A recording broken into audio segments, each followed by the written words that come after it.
we go. All right, bell ringer for today. Describe the impact of the Navajo code talkers in the Pacific Theater. Here you go.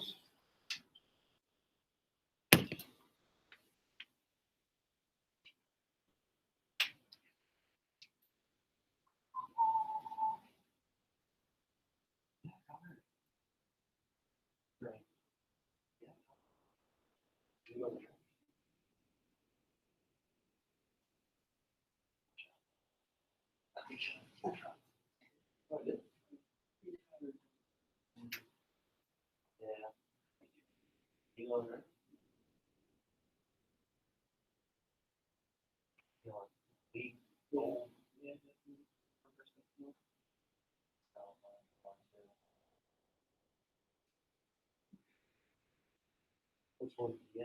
Let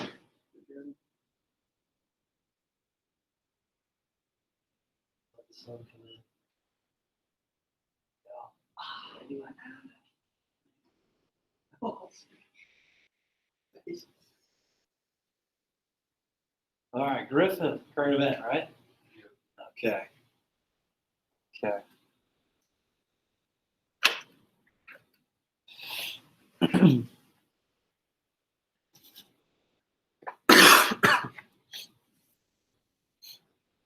Jeffrey, how's it going? Good. Track meet today? Yes. Who do you go against? It's league meet, so it's against every team in the league. Oh, where's it at? I have no idea. I just want to get out of it first. What you said? Susquehanna. Okay. Kira, what events do you do? You performing? What's that? I do all three of the jumping. So long. Nice, nice. You know, win leagues today? I can't do it What? Why? because I was out on injury, so that they get top three. I'm sorry. Are you still going though? No. But they can only get I gotcha. because there's like I'm good. I think it's like 5 other teams. Mm. So if you place, I don't know, top 3, do you go to districts? Is that how that goes? Districts, it's you have to make a certain like so for jumps it's length or height and Oh, And the height That's for my very son was high. ridiculously high for like triple. I know for boys it's like 40 feet. wow. and long jumps Forget like the districts. 18 and a half. Whew. So it's not by placing, it's just by distance. Yeah, it's Like by how how much? you do throughout the year in your yard. And then they kind of take everyone's general PR and find what their tips are for or their tops are for districts. Oh, gotcha, gotcha. Cool, cool. Well, Jeffrey, what are you going in today? What are you running? Pole vault, I'm doing triple and I'm doing one. Nice. I don't know. Well, good luck. I'm gonna be good. What? Why do you say that? I beat maybe 3 people in all those 3 events out of the entire week. So Well, you never know. Today's a new day. never know, but going in with low expectations. If any. Poor Jeffrey. Here's guy. All right. So describe the impact of the Navajo code talkers in the Pacific Theater. What do we have? Jeffrey, go ahead. The Navajo code talkers allowed United States troops to communicate more efficiently without them being saw by the Japanese, and without the Japanese being able to crack the code to interpret what the United States troops were going to do as in battles like Iwo Jima. Awesome. Good job. Good job. So the Pacific Theater, we know that is obviously expanding across a huge, huge area. And to try to transmit code through radio broadcasts as we're island hopping and pushing the Japanese back to their main borders, we need a way to try to decipher it, right? We need a way to, well, not decipher, but to code our strategies, our plans across the Pacific, and to try to make sure that the Japanese couldn't intercept it and solve it.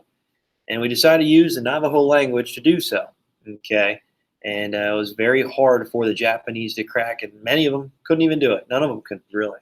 And this was really one of the accomplishments of the United States to utilize this language. It's been in America, right, for thousands of years, way before the United States was even created. And we decided to utilize this language to help us win the battles and help us send codes and strategies across far locations across the Pacific, and to help us win on certain key battles, to which we'll talk about today, Iwo Jima and Okinawa. All right, good, good. So we all know, the Native Americans in the United States obviously weren't treated the best, but during wartime, many of these individuals thought it was their opportunity to try to push past those hardships, those barriers that were created in the U.S. And they did a great job, obviously, and were very helpful on the battlefield with transmitting information and trying to send these codes and strategies to many divisions and many different types of movements of troops on the battlefield.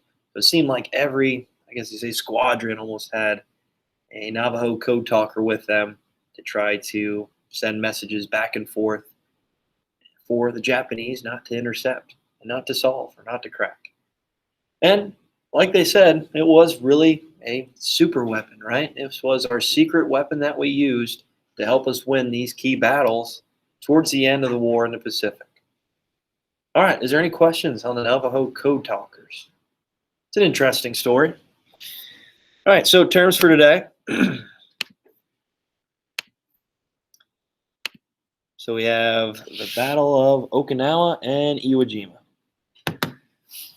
So we're coming to the end of the war in the Pacific as well. So we'll talk more about maybe a quiz coming up here in the near future. Maybe the beginning of next week, we'll have an exam of really what we went over during this chapter and the start of this vocab.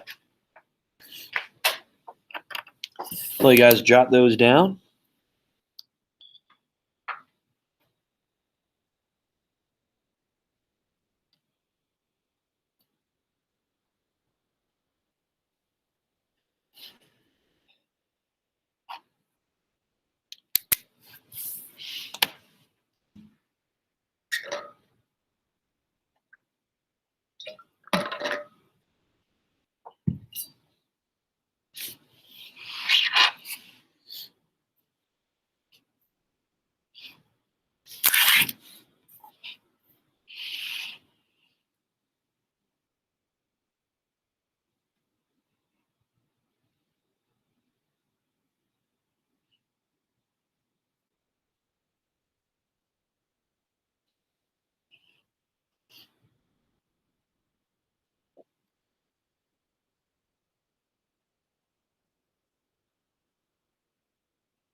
All right, so Battle of Okinawa, what do we have here, Forney? Battle of Okinawa, codename Operation Iceberg, was a major battle in the Pacific War fought on the island of Okinawa by the United States Army against Imperial Japanese Army from April 1st, 1945 to June 22nd. Good job, good job. So Battle of Okinawa is one of the last major battles in the Pacific theater, which kind of pushed the United States to utilize the atomic weapon to finish off the war in Japan. And with that being said, I'll talk about it a little bit more in detail today with the presentation, but it was a tough battle, a lot of casualties. And it just goes to show that the Japanese were going to do everything in their power to continue to fight to the very end, right? It came down to kamikaze pilots, right? And how they were just going to go literally kill themselves in the process of trying to stop the advancing United States with their island hopping strategy on Okinawa. Okay. And I'll talk a little bit more in detail about the battle itself. Okay, Battle of Iwo Jima. What do we have? Troy? It was a major battle between the U.S. and the Japanese. The island of Iwo Jima. All right, yeah, good job, good job. So island hopping, like I said, and Iwo Jima is where the famous flag raising picture is from. Okay, they have it at Knoebels, right, Forney? And you got the picture with it. So the Battle of Iwo Jima. Okay, this was really a fight over Mount Suribachi, and how the Japanese were hunkering inside this tunneling inside of Mount Suribachi and trying to stop. They're really one of the last major defenses of the Japanese to the homeland, the home island of Japan. And this would be a hard battle. This would be a very difficult challenge for the United States as, again, we're moving closer and closer to the island of Japan. One of the main things, raising the flag, right? That famous picture, which I'll show today. All right, is there any questions on those two terms? You guys good? All right, so just one slide today. That's it. It's one slide.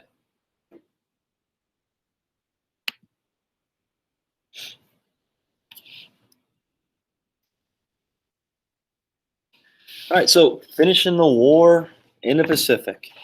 So like I said earlier in the, semester, right, when the United States was getting pushed out of the Philippines, Douglas MacArthur, what did he say? What did he say before he left the island here? Griffin, go ahead. I'll be back. Yeah, I'll be back, the Terminator, right? So finally here, moving into 1944, 1945, or 1945, finally MacArthur takes back the Philippines, okay?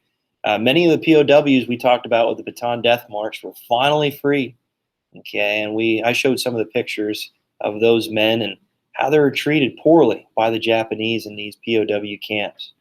And they were treated very terribly, and many of them weren't given much of anything of food or water, and kind of dwindled away to nothing.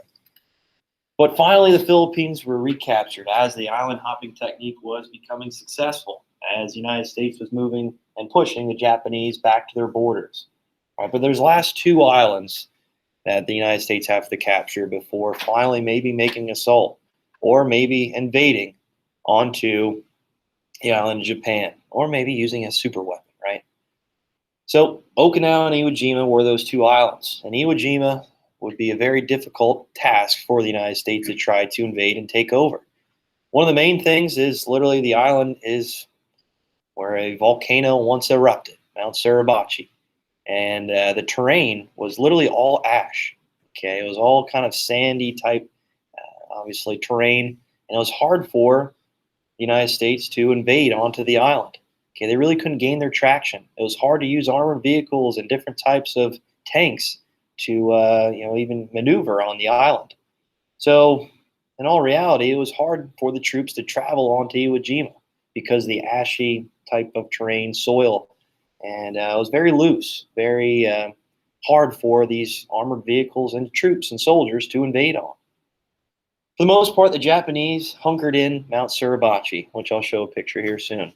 And the mountain was dug out. There's a lot of different types of tunnels, a lot of different types of bunkers the Japanese tried to ensue inside and build inside that mountain.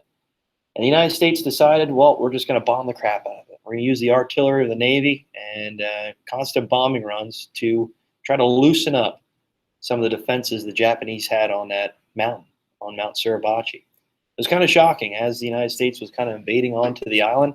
They didn't really see too much, see too much of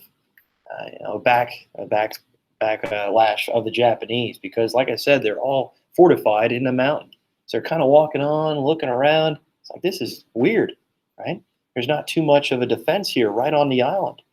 But as they're moving up closer and closer to the mountain, that's where all the Japanese were fortified.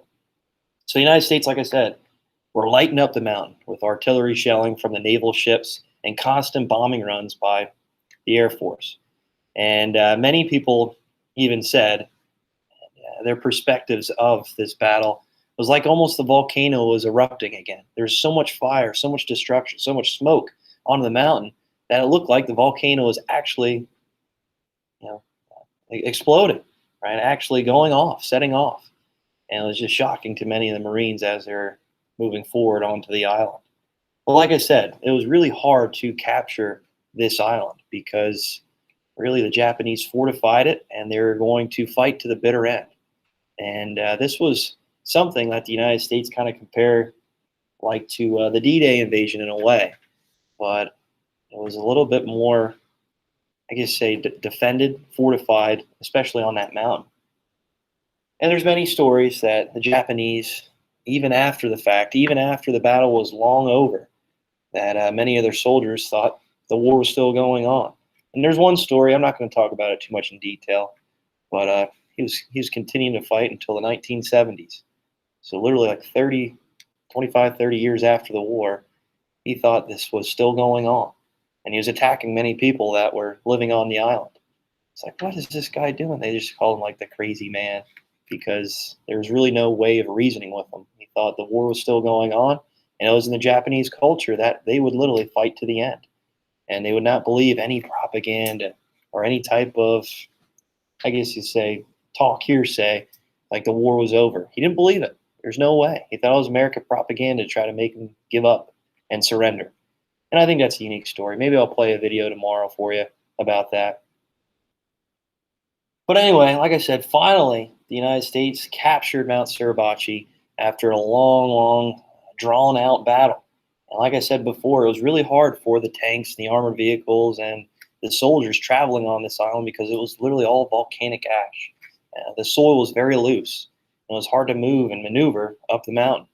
And because it was so heavily defended by the Japanese, it really dug deep inside of bunkers. And it came to a point where the Japanese, as they were getting pushed out of the mountain and pushed back, many of the soldiers literally killed themselves, strapping bombs to themselves and running right into American forces, kamikaze pilots, which I'll talk more about when we get to Okinawa, and literally fighting to the very end and crashing their planes into naval ships and different types of squadrons, let's say, on the battlefield to try to prevent the United States from taking it.